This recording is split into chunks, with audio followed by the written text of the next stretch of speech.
سر میرا یہ سوال ہے کہ جیسا کہ ہم سب جانتے ہیں کہ یہود اور نصارہ اسلام دشمنی میں وہ قرآن کی اصطلاحات آتی ہے الکفر ملت واحدہ، یعنی کہ وہ اسلام کی دشمنی کے مطابق وہ جو ہیں بھائی بھائی ہیں آپس میں۔ اس کے برعکس ہمارے مسلمان بھائی ہیں، وہ جو ہے ایک دوسرے کو فرقہ واریت اور ان سب چیزوں کی پروموشن جو ہو رہی ہیں وہ آپ کو بہتر پتہ ہے۔ تو سر یہ دیکھنا چاہیے کہ ایک طرف ہم جن کو کفر کا فتویٰ لگاتے ہیں، ہمارے جو ہیں دوسرے علماء دین میں جو بھی لوگ ہیں، ایک دوسرے کے اوپر جس طرح کے سنی شیعہ اور یہ اس طرح کی ہم باتیں کرتے رہتے ہیں، تو اس کے برعکس سر جس پہ ہم کفر کا فتویٰ لگاتے ہیں وہ لوگ آج امریکہ کے سب سے زیادہ خلاف ہیں، مینز ایرانی، ٹھیک ہے، مینز ایرانی پیپلز جو ہیں سر، یہ امریکہ کے سب سے زیادہ خلاف ہیں۔ اور حالانکہ ہمارے جو سنی ہیں ایران کے سر، ایرانی پیپلز، تو وہ سب سے زیادہ خلاف ہے امریکہ کے۔ اور اس کے برعکس ہمارا طرز عمل یہ ہے کہ ہم ایک دوسرے پہ کفر کا فتویٰ لگا رہے ہیں اور ہم جو ہے اگینسٹ کام کر رہے ہیں، بلکہ ہم ان کا ساتھ دے رہے ہیں کافروں کا۔ تو سر ہمارا کیا طرز عمل ہونا چاہیے اس سلسلے میں؟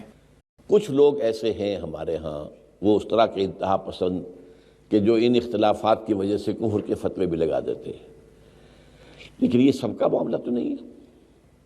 انتہا پسندی بھی ہے۔ جیسے میں نے ابھی کہا، ہمارے ہاں ایک کلرجی ایک پیشہ بن گیا ہے جو کہ اسلام میں تو ہے ہی نہیں۔ اس وجہ سے کچھ خرابیاں پیدا ہوئی ہیں، ان خرابیوں کا علاج کرنے کی سوچیے اور اس میں جو بھی آپ رول پلے کر سکے اس کو پازیٹیو رول کو اختیار کیجیے۔ باقی تو یہ ہے کہ اس میں کوئی شک نہیں ہے کہ امریکہ کے بالکل جو آنکھوں میں آنکھیں ڈال کر بات کرنے والا تو اس دنیا میں مسلمان جنہیں بھی سمجھا جاتا ہے وہ ایک ہی ملک ہے، وہ ایران ہے۔ اگرچہ آپ کہہ نہیں سکتے، یہ بھی اب اندازہ ہو رہا ہے کہ شاید اندر خانے ان کی آپس میں کوئی انڈرسٹینڈنگ ہو چکی ہے۔ جو ساری دھمکیاں تھیں کہ ہم حملہ کر دیں گے، ہم یہ کر دیں گے، وہ کر دیں گے، وہ سب ختم ہوئی چیزیں، اس لیے کہ وہ اب اصل میں انتظار کر رہے ہیں کہ ایران کے اندر ہی ایک کاؤنٹر ریولوشن اٹھا دیں۔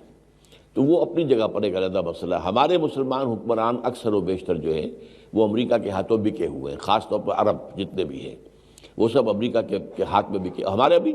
ہمارا مشرف بھی تھا اور اب یہ بھی ہے، یہ بھی سب، یہ تو آئے ہی امریکہ کے این او سی، این آر او بھی اور این او سی بھی، سمجھیے وہ انہیں سے لے کر آئے نا۔ تو یہ ساری خرابیاں اپنی جگہ ہیں، ان خرابیوں کو مانیے، سمجھیے، آئیڈینٹیفائی کیجیے اور کوشش کیجیے کہ ان کو انڈو کرنے میں آپ